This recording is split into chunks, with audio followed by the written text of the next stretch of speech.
श्री कृष्ण भक्ति करने वाले को यह पाठ पहले याद कर लेना चाहिए। ये मन दुश्मन है, 1000 बार आप लोगों को बताया गया है।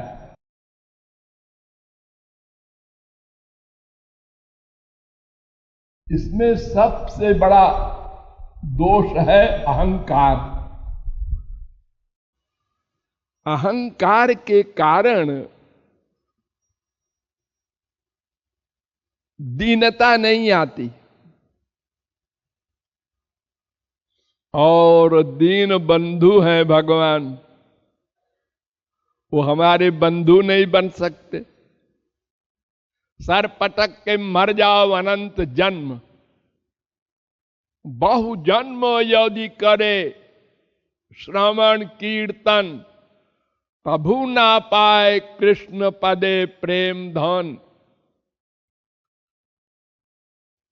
ये जबान से बोलने से काम नहीं बनेगा।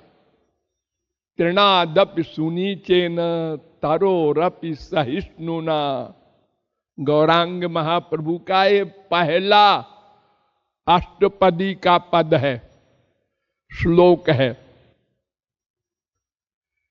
तृण से बढ़कर, देखो घास के ऊपर पैर रख दो, दूब वगैरह, तो वो नीचे हो जाती है, और जब पैर हटा लो तो फिर अपना बेचारी नॉर्मल बन जाती है।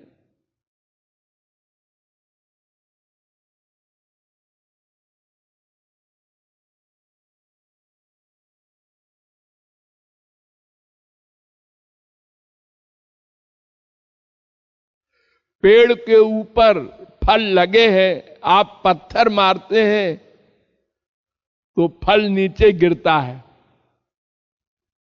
पेड़ गुस्सा नहीं करता, आपको फल देता है।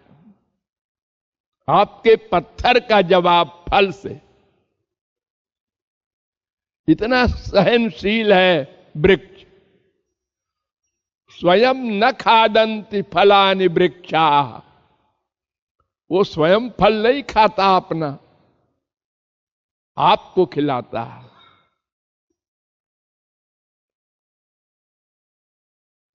ये सबक आप लोग याद नहीं करते, कुछ परवाह नहीं करते, 1% भी नहीं करते।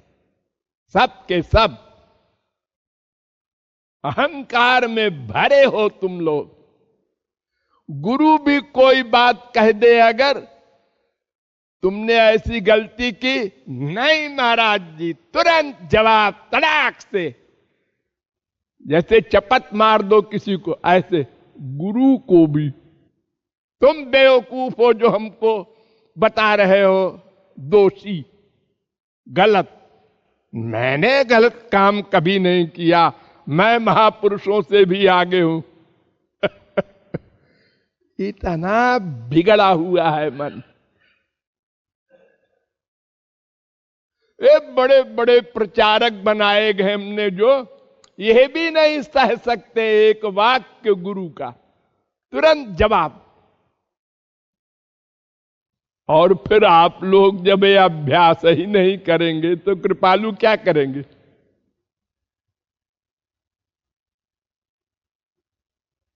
पता नहीं किस बात का अहंकार है। शरीर गंदा, मन पापात्मा से युक्त, क्या चीज है आप लोगों के पास जिसका अहंकार हो? अरे अगर सरस्वती अहंकार करे बुद्धि की, रावण अहंकार करे, इंद्र अहंकार करे, कुबेर अहंकार करे, अग्नि वायु अहंकार करे, चलो ठीक है, उनके पास इतनी बड़ी पावर है। तुम्हारे पास क्या है? हमको ऐसा कह दिया, हो कह दिया, बना दिया तुमको क्या? खराब नहीं, कह दिया।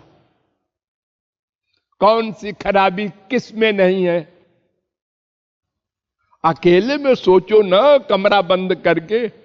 जब तक माया के अंडर में है जीव, तब तक कौन सी खराबी उसमें नहीं है। कामनाएं नहीं है कि क्रोध नहीं है कि लोभ नहीं है कि मोह नहीं है, कौन सा दोष नहीं है। अनंत दोष भरे हैं, उसमें से एक दोष कोई कह दे तो क्यों फीलिंग होती है, अपना सर्वनाश क्यों करता है साधक? क्योंकि फील करोगे तो मन गंदा होगा, शरीर भी उससे हानि होगी, शरीर को भी, क्रोध से। ये साइंस कहती है। तुम आत्मा हो,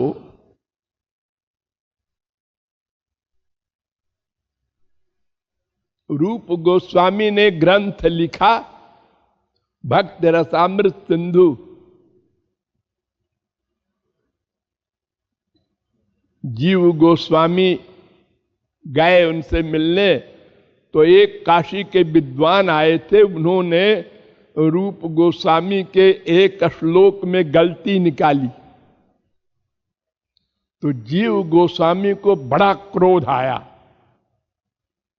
और वो यमुना के किनारे चैलेंज करके उसको बिठा के दिन भर शास्त्रार्थ करके उसको हरा दिया कि हमारे गुरु जी का श्लोक को तुम गलती निकालोगे।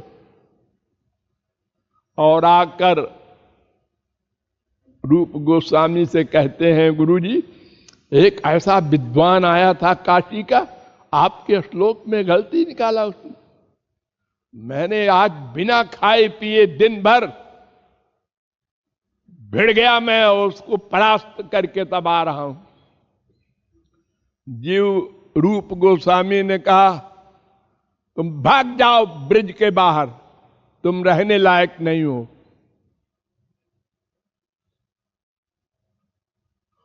तुमको क्रोध के ऊपर क्रोध करना चाहिए था, उसके ऊपर क्रोध क्यों किया?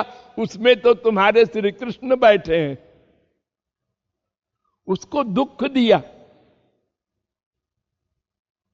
और हमसे आके प्रशंसा कर रहे हो अपनी। तुम्हारा अहंकार बढ़ गया, ये और नुकसान हुआ तुम्हारा। हम रोज पढ़ाते हैं दीन बनो, दीन बनो, और तुम ये कमाई करके आए हो, गुरु जी के आगे अपनी प्रशंसा कर रहे हो कि आप बधाई दे दें। अरे श्लोक गलत है, होने दे।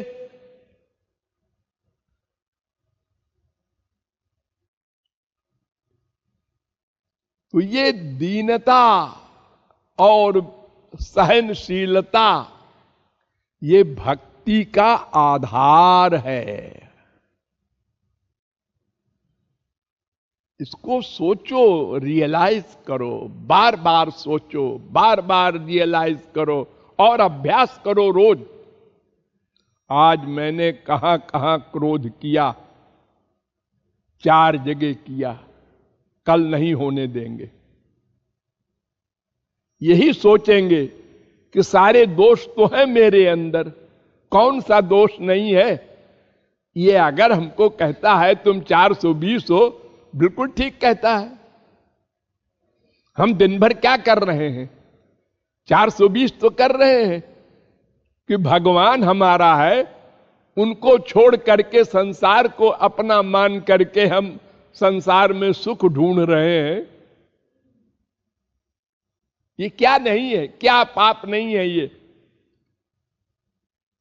सोचना चाहिए। सोचो सोचो, मानो देह बीता जा रहा है, कब सोचोगे, कब करोगे? और आप लोगों में से तो बहुत से लोग घर छोड़ कर आए हो परमार्थ बनाने को, और यहां भी वही हाल। एक व्यक्ति को दोष बताया जाता है तो सफाई देने आता है, नहीं बात यह है कि झूठ और अनेक पाप एक पाप को बचाने के लिए करता है।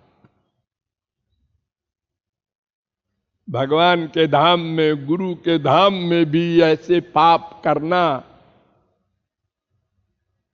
ये क्यों?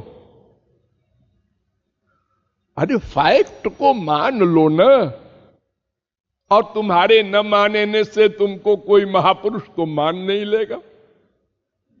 अगर तुम जिद करके बहस करते हो, अपना नुकसान तो करोगे ही और दूसरे का भी करोगे। उसने ऐसा किया, हर एक का यही लक्ष्य, उसकी गलती है, मेरी नहीं है, मैं गलती नहीं कर सकता। गुरुजी आप बेवकूफ हैं। भगवान अंदर बैठा है, वो भी बेवकूफ है। हाँ सब बेवकूफ हैं, मैं बिल्कुल ठीक हूं। अरे कहां चला जा रहा है तू? ये दिन रात तुझको भगवान की कृपा से इतना तत्व ज्ञान कराया जाता है और तू तुला हुआ है सर्वनाश के ऊपर कि मरने के बाद तो हमको कुत्ते बिल्ली गधे की योनियों में जाना ही है। अनंत कोटि जगत गुरु मिले, भगवान मिले, हम नहीं सुनेंगे किसी की, अपना सुधार नहीं करेंगे, अभ्यास नहीं करेंगे। ये जिद है हम लोगों की। इसको रियलाइज करो, सोचो, बार बार सोचो और अभ्यास करो। 10 दिन में तुम अपने को शांत महसूस करोगे जब इन दोषों को छोड़ोगे।